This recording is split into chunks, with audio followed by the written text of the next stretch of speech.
Chuck E. Cheese. We've all been there. For birthday parties or just because mom and dad needed a breather, so they would let us run wild. With entertainment, bright and fun games, and cardboard pizza, it was a wonderland as a child. But one night, that all changed in Aurora, Colorado. Hello, and welcome to Coffee and Crime. So grab some coffee and let's talk some crime.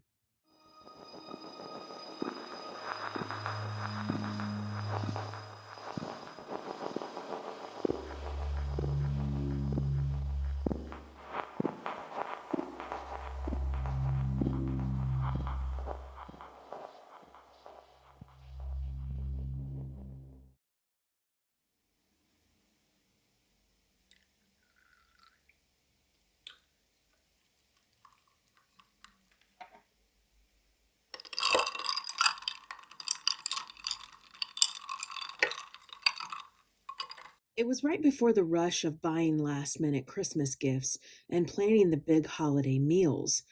On December 14th, 1993, the Chuck E. Cheese located at 12293 East Liff Avenue in Aurora, Colorado, was nearing closing time. At 9 p.m., the doors opened and 19-year-old Nathan Dunlap entered. He made his way to the counter and ordered a ham and cheese sandwich. He then began playing an arcade game. All seemed fine. Unbeknownst to the employees, Nathan had snuck past the workers and hid himself in the restroom at around 9:50 p.m. Chuck E. Cheese would shut down at 10 p.m., and the employees at the restaurant were tasked to clean and make sure it was ready for the following day. 19-year-old Sylvia Crowell began cleaning the salad bar. 17-year-old Ben Grant began vacuuming the carpets. 17-year-old Colleen O'Connor began cleaning as well. 20-year-old Bobby Stevens stepped out back to have a smoke break, and 50-year-old Marge Kohlberg, the store manager, was in the back office. Nathan walked out of the restroom after closing at 10:05 p.m. with a .25 caliber semi-automatic pistol. Sylvia Crowell was the first to be shot as she was cleaning the salad bar. She was shot at close range in the right ear. Ben Grant was next. As he was vacuuming, Nathan fatally shot him near the left eye. Colleen O'Connor, who had witnessed Ben being shot, sank to her knees as Nathan approached her. She begged for her life. Nathan shot her through the top of her head. Bobby Stevens, while on his smoke break, had heard strange popping noises, but thought it was some children popping balloons nearby. He walked back into the restaurant and began unloading utensils from the dishwasher. Nathan came through the kitchen door, raised the gun, and fired it at Bobby, hitting him in the jaw. Bobby fell to the floor, still alive, and he played dead. Turning to Marge Kohlberg, the store manager, he forced her to unlock the safe. After opening it, Nathan shot her in the ear. Taking the cash out of the safe, Nathan noticed Marge was still moving. He fired a fatal shot through her other ear. 6 spent shell casings were found inside the restaurant. Nathan would escape through a back door and walk to the nearby Mill Pond complex, where he pounded on a door to alert someone that he and others had been shot at Chuck E. Cheese. Police arrived at the restaurant and found 2 bodies in the hallway, a third in a room off of the hallway, and the 4th in the manager's office. Bobby Stevens was transported to the Denver General Hospital in fair condition. Sylvia Crowell was also transported to the Denver General Hospital. However, the doctors declared her brain dead. She died from her injuries the next day. Nathan was arrested at his mother's apartment 12 hours later. Home movie footage showed the moments after the shooting. Items including ripped sheets of paper, ribbon, and plastic straws were found lying next to the salad bar, while a red miniature vacuum sat waiting to be used. Nathan Dunlap went on trial and was found guilty of 4 counts of first-degree murder, attempted murder, robbery, and burglary in 1996. On May of that same year, he was sentenced to death and an additional 108 years. During his sentence, Nathan swore repeatedly in an outburst that lasted for 3 minutes. In 2008, Nathan filed a habeas corpus petition, citing that his trial attorney was ineffective by not presenting a defense on his mental health issues and child abuse. But in August of 2010, the federal appeal was rejected. It was determined that Nathan was fairly tried and well represented. And on April 16, 2012, the 10th Circuit Court of Appeals denied Nathan's appeal of his death sentence. His new attorneys argued that his trial lawyers were negligent during the trial by not providing evidence of Nathan's mental illness. They stated that if the jurors would have heard evidence about his mental illness, they would not have sentenced him to death. Judge William Sylvester announced an execution date on May 1st, 2013. Then Nathan would be executed in mid-August of 2013. But on May 22nd of that same year, his execution was put on hold. Colorado Governor John Hickenlooper decided against his execution, signing a temporary reprieve.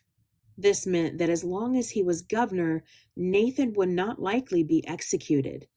On November 6, 2018, a new governor was elected, Jared Polis. During his term, he signed a bill that would eliminate the death penalty, which turned Nathan Dunlap's death sentence to life without parole. He remains incarcerated at the Colorado State Penitentiary. Nathan Dunlap indeed had a rough upbringing. His mother struggled with mental health issues, and he never met his biological father. Being raised by his mother and adoptive father was a nightmare. His adoptive father, who weighed over 300 pounds, was very violent towards Nathan, throwing him against walls, hurling him down hallways, hitting him with objects, and punching him. In junior high, Nathan attempted to harm himself twice. When he was just 15 years old, he committed several robberies using a golf club. He would spend time at a juvenile detention center, but then was transferred to a psychiatric hospital for displaying erratic behavior. When he was released, Nathan began selling drugs, and he was arrested 5 times on misdemeanor offenses. In May of 1993, Nathan began working at Chuck E. Cheese as a cook, but he was fired in July after a disagreement he had with his supervisor over scheduling hours. Acquaintances of Nathan said he was frustrated over the firing and told a former coworker that he planned to get even. In September of 1993, Nathan had stopped eating and sleeping. He became more wild-eyed and unkempt. At the time of the murders in 1993, it was the deadliest mass shooting in Colorado, being surpassed by the Columbine High School massacre in 1999. Chuck E. Cheese is an American entertainment restaurant chain. However, that wasn't the original name. Pizza Time Theater was dreamed up by the founder of Atari, Nolan Bushnell. He had a concept of a family-friendly restaurant that featured arcade games. Back then, arcade games were mainly in bars and pool halls, so he wanted them to be more available to families. Brainstorming and driving around to different pizza parlors led him to the concept of Pizza Time Theater.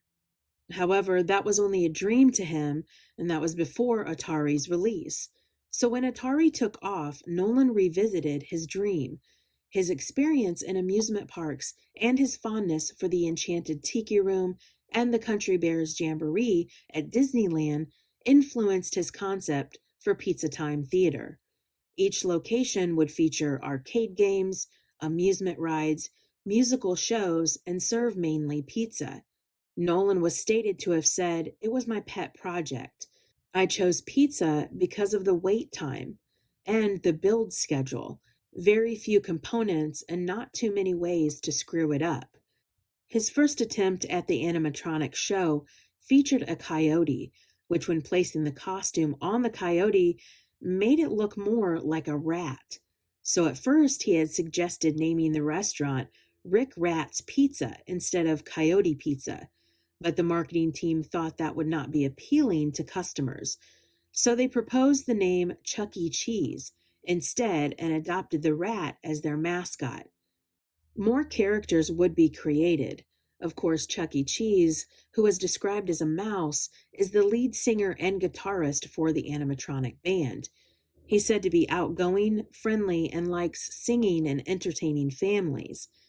Helen Henney is the other lead vocalist, who is a female chicken and into gaming. Mr. Munch is the keyboardist and has a habit of eating anything. He's described as a purple monster alien. Jasper T. Jowls is a bloodhound dog who is the bassist for the band. Pasquale P. Pieplate is the only human in the band who plays the drums. He is from southern Italy and likes telling jokes.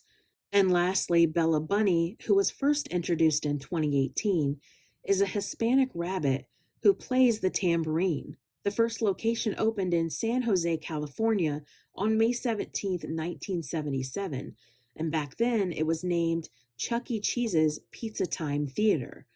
And in 1978, when Atari's then corporate parent, Warner Communications, refused to open additional locations of the restaurant, Nolan purchased the rights to the concept and characters from Warner Communications for $500,000. By the end of 1979, there were 7 restaurants, 6 in California and 1 in Nevada. Focusing more on the video game aspect might have been its downfall. The popularity of arcades began to decline, and by the end of 1982, the revenues of Chuck E. Cheese began to fall. And in 1983, the video game market crashed, sending the restaurant chain into the red. On March 28, 1984, Pizza Time Theater filed for Chapter 11 bankruptcy, reporting a loss of $58 million. But through multiple hardships, Chuck E. Cheese is still active and still entertaining families to this day. Nathan Dunlap planned the Chuck E. Cheese massacre. He calmly arrived at his former workplace, ordered a ham and cheese sandwich, and played video games. He then hid in the restroom until closing and came out firing his gun, killing and forever injuring his former coworkers. The confounding thing is, the manager who had fired Nathan wasn't even there that night, and Nathan stole $1,500 worth of cash and game tokens. A disturbed man turned a fun and family-friendly restaurant into a place of nightmares. Thank you for watching Coffee and Crime. Join me every Tuesday as I delve into the darker part of our society with another episode of Coffee and Crime. I'll see you next time.